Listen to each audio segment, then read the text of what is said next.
Exatamente. Bom, vamos então para o segundo bloco, quando a Natália Portinari vai elucidar um outro escândalo para gente. Então vamos lá. Natália, vamos lá. A pergunta que não quer calar é a seguinte: hoje teve uma operação, nova operação da Polícia Federal, que prendeu uma pessoa que você vai contar para a gente quem é, e isso diz respeito a dois escândalos, né? Esse personagem está envolvido em dois escândalos que são conectados, mas que são diferentes. Então, qual é a principal diferença entre os escândalos das sentenças no Superior Tribunal de Justiça em Brasília e no Tribunal de Justiça de Mato Grosso?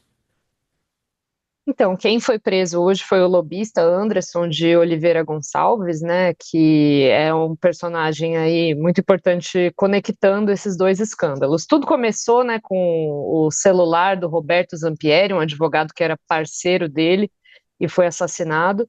E esse celular ele foi analisado e as mensagens mostravam ali que existem indícios de que tinha um grupo que trabalhava tanto na venda de decisões do TJ do Mato Grosso, quanto do TJ do Mato Grosso do Sul e também no Superior Tribunal de Justiça. Então, o Anderson trabalhava nessas frentes para clientes, especialmente do agro e de Cuiabá, para tentar conseguir essas decisões favoráveis a clientes dele. Então, quem foi preso hoje foi o Anderson. O Anderson, eu estou falando clientes dele, mas na verdade não é ele que era advogado, era a mulher dele, que também está entre os alvos hoje de medidas cautelares. Então, a Miriam Ribeiro Gonçalves também está entre os alvos dessa busca e apreensão de hoje e também foi imposto que ela colocasse uma tornozeleira agora.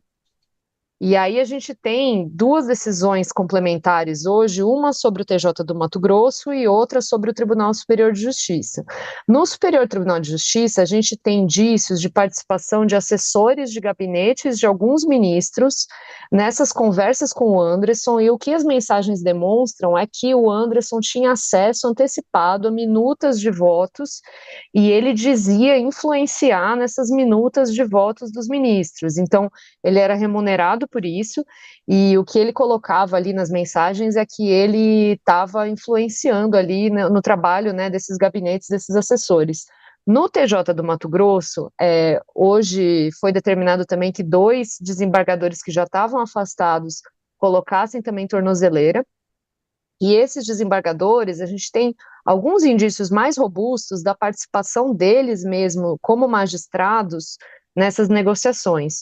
Então, enquanto no STJ não se sabe ainda a extensão da participação dos ministros nesse esquema, né, que está sendo investigado, no TJ do Mato Grosso, isso já está mais claro, porque tem, inclusive, Sebastião de Moraes Filho, que é um dos desembargadores que está sendo investigado, tem, inclusive, transferências financeiras que foram identificadas para ele.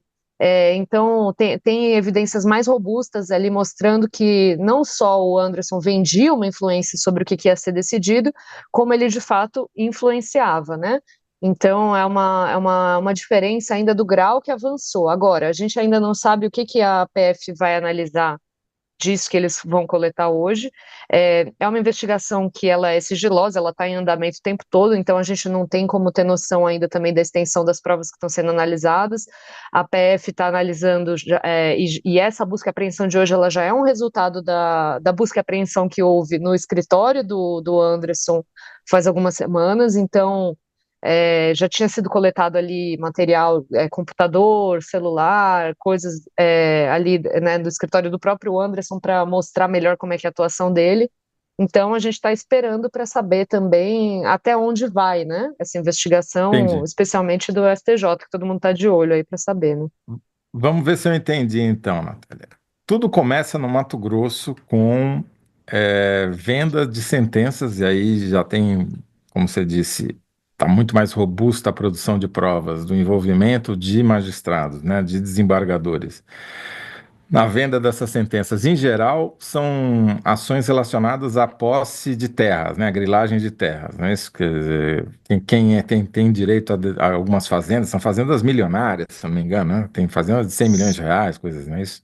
Sim, e também outras coisas relacionadas ao agro ali também, Entendi. não tem a ver. E aí, então, você tem um esquema lá, aparentemente de venda de sentença mesmo, em que a corrupção de magistrados para decidirem favoravelmente a uma das partes.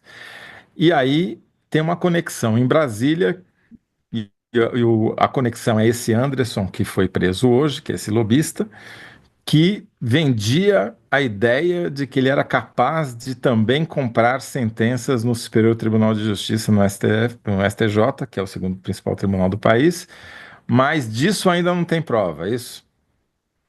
É, exatamente. O que a gente não sabe é até que ponto esses assessores que conversavam com ele passavam informações para ele, estavam só antecipando o conteúdo de minutas que depois iam ser publicadas, até que ponto eles estavam influenciando de fato o que eles estavam fazendo com base nisso, então eles poderiam alterar eventualmente uma minuta a pedido dele, ou depois do pagamento, né, de uma propina por parte dele, ou então mesmo haver um conhecimento dos próprios ministros que iam assinar as decisões depois. Isso a gente não tem elementos ainda para dizer se aconteceu.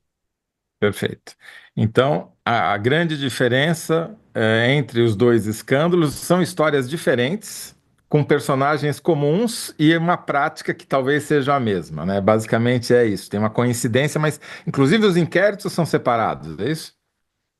Sim, quando a investigação foi para o STF agora, ela agregou a investigação tanto do Mato Grosso quanto do Mato Grosso do Sul, onde também tem algumas evidências ali, também teve desembargadores afastados, e o STJ. Então juntou as três investigações em uma só no STF. Entendi, entendi. Bom, e o que a gente tem de novidade hoje, além de, bom, não é todo dia que você tem dois desembargadores, que são é o cargo mais alto, né, da Justiça Estadual, usando tornozeleira eletrônica, como é o caso desses dois desembargadores lá de Mato Grosso. E a prisão, né, a ida para a cadeia do Anderson, explica aí que é Anderson mesmo, não é? A gente está falando errado, né? Exatamente, é Anderson, embora ele se apresentasse também como Anderson, então a gente não sabe muito bem qual é o nome social que ele usava. Perfeito. E agora, o que que a gente pode esperar dessas duas investigações, Antônio?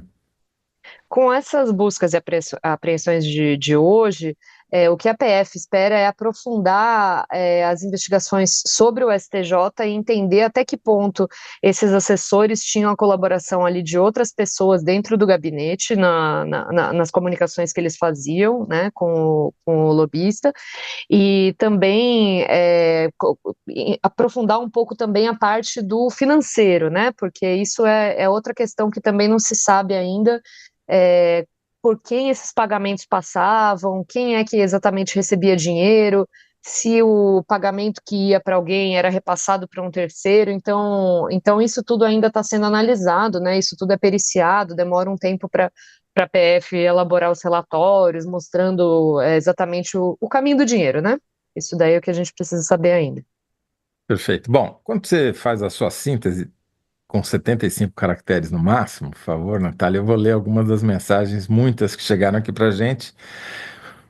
O Danilo Sotero Rogério, que é nosso comentarista permanente aqui no Análise, diz que idade mínima, sem dúvida, está falando da idade mínima de aposentadoria para os militares. Se isso passa daqui a pouco, vão até querer tirar a aposentadoria dos mortos-fictos. E vão mesmo. Ana Maria Balardim diz: farinha pouca, meu pirão primeiro, idade mínima, mas esse golpe ajuda, vamos manter isso daí, tá ok? A Josi Toledo, para garantir que não terão idade mínima para se aposentar, é capaz dos militares menos golpistas denunciarem os cabeças do golpe.